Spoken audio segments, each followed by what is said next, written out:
nombre es Cecilia Duarte, tengo 34 años, soy abogada, oriunda de la ciudad de Buenos Aires, y desde hace 3 años me volqué al gaming de manera más profesional de lo que lo había vivido toda la vida, como un hobby, como un gusto, o como algo que simplemente hacía en mi tiempo libre.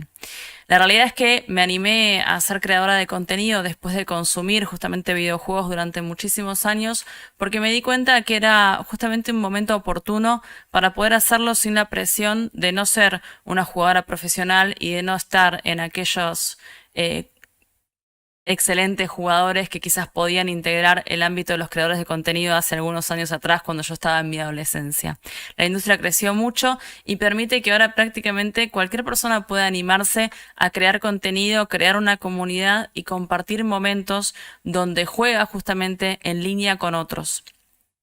Comencé con esta creación de contenido tímidamente al principio, luego me terminé desarrollando como narradora o caster para los que están más metidos en el lenguaje del ambiente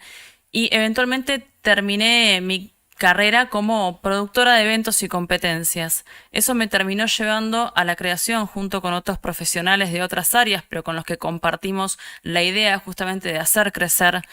la escena en la región latinoamericana, la creación en definitiva de Doomfire Gaming allá a mediados del año 2019. Doomfire Gaming nace como una productora de competencias de deportes electrónicos cuya idea fundamental es dar mayor visibilidad y mayor apoyo a equipos amateur o semiprofesionales, porque nos damos cuenta que la escena todavía tiene mucho para desarrollar en este ambiente y que justamente el grueso de los jugadores y el grueso de los participantes de la escena y a su vez a los que más le cuesta encontrar medios para sustentarse, para sostenerse y para seguir creciendo son el amateurismo o el semiprofesionalismo. Es en realidad la mayor cantidad de jugadores, de staff, de técnicos y demás que hay, pero que terminan a veces saliéndose del ámbito de la escena porque no logran hacerlo sostenible. De alguna manera se nos ocurrió que el hecho de quizás hacer competencias que sean transmitidas íntegramente desde el primer juego de la fase de grupos hasta la final, con narraciones, con una gráfica profesional, con una producción a un nivel interesante, que sea deseable y que sea interesante para ver por más allá de los equipos que estén jugando, nos parecía que era una forma de acercar justamente a esos jugadores, a esos equipos que estaban naciendo a un mercado distinto y darles un mayor nivel de visibilidad. Esto tuvo una recepción excelente por parte de la comunidad y de hecho en nuestras primeras ligas, allá en el año 2019, despuntamos bastante en cuanto a los números y las métricas en la visibilidad que tuvimos respecto de otras ligas que ya venían en la región hace algunos años. Independientemente de las métricas quizás en las plataformas de streaming que tuvimos oportunamente y que seguimos sosteniendo como muy buenas, lo que también generamos fue una relación de mucha lealtad hacia equipos nuevos que se estaban desarrollando y que hoy por hoy están un poco más consolidados en el ambiente. Del mismo modo y con esa misma idea de dar mayor visibilidad, mayor crecimiento y mayor solidez y demostrar que no falta profesionalismo en la escena, es que nos metimos con la idea también de dar visibilidad a otro sector que estaba un poco tapado de alguna manera, que es justamente la escena femenina.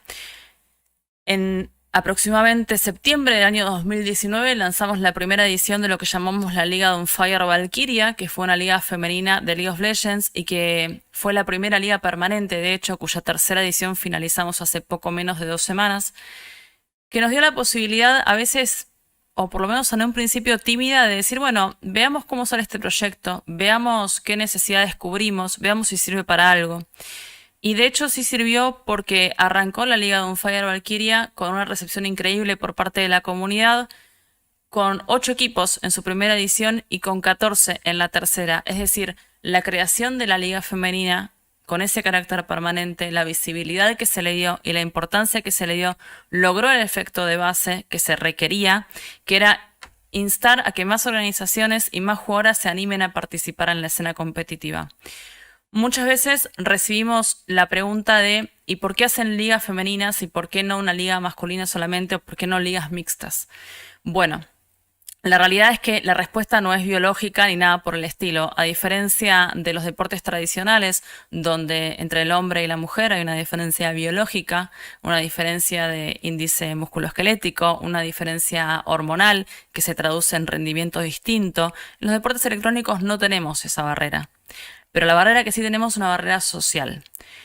Acá entra otro factor que es el que dicen, bueno, en realidad si hay barreras sociales uno debería poder derribarlas si realmente lo quiere. Sí, eso es cierto en parte, pero eso tampoco quita que sea responsabilidad de todos los que estamos en el medio, de todos los efectores justamente de la escena, el tratar de mejorar el ambiente, para que no sea un ambiente hostil para cualquiera que intente dedicarse, porque no sabemos a cuánta gente estamos limitando. Es cierto que hay personas que no tienen quizás mucha sensibilidad y que pueden desarrollarse en el ambiente igualmente, pese a que el ambiente sea tóxico, pese al acoso, pese al abuso en muchos casos, pese a la discriminación en muchos otros, a la falta de inclusión y demás cuestiones. Pero lo cierto es que no deberíamos requerir que cada persona tenga esa estructura para poder animarse a participar en una escena. Lo cierto es que hay un crecimiento bastante sostenido en la escena femenina en los últimos años que yo considero en particular, y creo que es la idea de todo un Fire en general, que las ligas femeninas no debieran ser permanentes, las ligas femeninas no deben reemplazar el circuito habitual de competencias donde el nivel es el que va a regir quienes entran y quienes suben y no el género. Pero sí quizás sirven como semillero o como para hacer que más jugadoras se animen a participar, que se animen a jugar en serio, que se animen a entrar a un ambiente que sea un poco más sano quizás que el ambiente común donde no pueden ni siquiera aprender un micrófono. La cuestión de la inclusión de la mujer en los deportes electrónicos no es exclusivo de las jugadoras tampoco. Donde hay quizás una variación más grande no es en quienes juegan, porque casi la mitad de las mujeres, de los gamers son mujeres, efectivamente, no así de los hardcore gamers o profesionales, donde ahí el porcentaje baja bastante más, pero sí de los gamers en general, del público gamer en general. Pero si vamos a lo que es el detrás de escena, a la producción, a la creación de videojuegos, al desarrollo y demás, ahí la numérica decae casi a menos de un 20% aproximadamente según los últimos estudios. Entonces quiere decir que es una industria que sigue siendo bastante cerrada. Y esto también lo vemos en la representación general de la mujer que hay en los videojuegos. Un tema que ya fue bastante hablado, que no es por ahí de mi interés tocarlo ahora, porque yo estoy más del lado de lo que es la producción de eventos puntualmente y la producción de competencias, y es ahí donde me interesa resaltar que la mujer sí podría acceder efectivamente a los mismos lugares que los hombres, pero lo cierto es que nosotros tenemos que garantizar una igualdad de oportunidades en un principio, en la medida en que podamos hacerlo. Si podemos colaborar para que el ambiente sea más sano, para que más mujeres se animen a participar, a jugar en serio, a integrar un equipo, a profesionalizarse y demás, entonces esa brecha tan grande que vemos hoy entre la cantidad de jugadoras profesionales y de jugadores profesionales se va a ir minimizando a medida que vayan pasando los años. Lo cierto también es que el gaming fue tradicionalmente visto como algo de hombres, que hoy por hoy es algo con lo que las generaciones no pesan tanto, ya está más reconocido, ya es algo un poco más aceptado, pero de alguna forma todavía estamos un poco verdes en eso. Todavía hay una asignación por ahí de roles en un punto sobre la mujer. Todavía hay mucha toxicidad en líneas generales, entonces me parece que es responsabilidad de todos el hecho de crear un ámbito más sano, y eso es a lo que tendimos inicialmente con Doomfire y que seguimos sosteniendo con la idea justamente de mejorar un poco más la escena femenina. Vemos también en cuanto a las numéricas que respecto de lo que fue el 2018, 2019 y este 2020 justamente se han equiparado un poco más las métricas en cuanto a la cantidad de mujeres participantes en todo el ámbito del gaming en general, en todo el mundo, en líneas generales, porque hubo también una integración del gaming hacia la sociedad en general, hubo mayor visibilidad de torneos y de competencias, sobre todo con la pandemia, donde muchos ojos se volcaron a lo que es la actividad en línea por el hecho de la cancelación en general de los eventos presenciales o de los deportes tradicionales durante mucho tiempo en muchos lugares. Entonces de pronto el gaming empezó a brillar un poco más, las plataformas de streaming empezaron a tener un poco más de peso de lo que ya venían teniendo, y también esa integración social provocó que más mujeres todavía se animaran a ingresar. La idea de esto es que reconozcamos que existen mujeres que quieren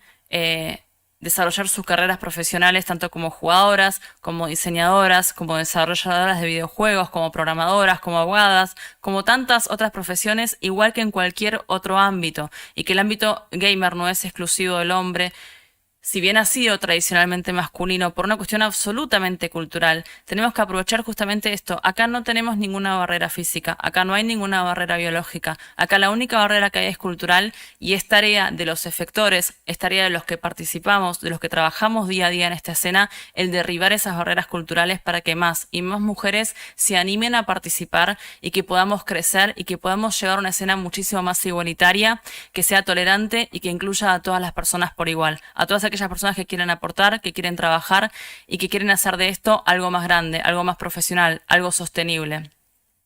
En cuanto a lo que pienso hacia el futuro, creo que es válido pensar que la industria va a seguir creciendo, que se va a seguir profesionalizando. Me gustaría que la brecha que hay entre las grandes empresas, grandes equipos, grandes productoras y pequeñas o pequeños equipos productoras sea un poco menor, que las empresas se animen un poco más a patrocinar a estas pequeñas marcas que están naciendo, pero que tienen seriedad en su trabajo, porque eso va a permitir eventualmente que esto se sostenga mucho más. Porque justamente la falta de financiación, la falta de inversión en el ambiente es lo que quizás atenta en cierta forma contra el profesionalismo en un punto.